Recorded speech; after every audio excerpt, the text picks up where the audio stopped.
Eto po tayo sa At Home with Chef Gene. And today, napaka-special ng topic natin.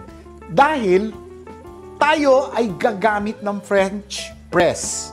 Ito po ang bagong French press line ng Massflex. Gawa tayo ng Gawa tayo ng uso ngayon. Okay?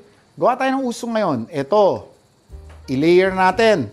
Ito yung saan ba yung hot coffee natin? Ito yung hot coffee natin. Lalagyan natin ng coffee na French press. Lagyan natin ng coffee na French press. And this is with the bottom of, lagyan ko ng bottom, ang interpretation ko, lagyan ko ng bottom ng condensed milk. Tapos, tapingan natin ng steamed milk. And you have what they call a Spanish latte. There you go.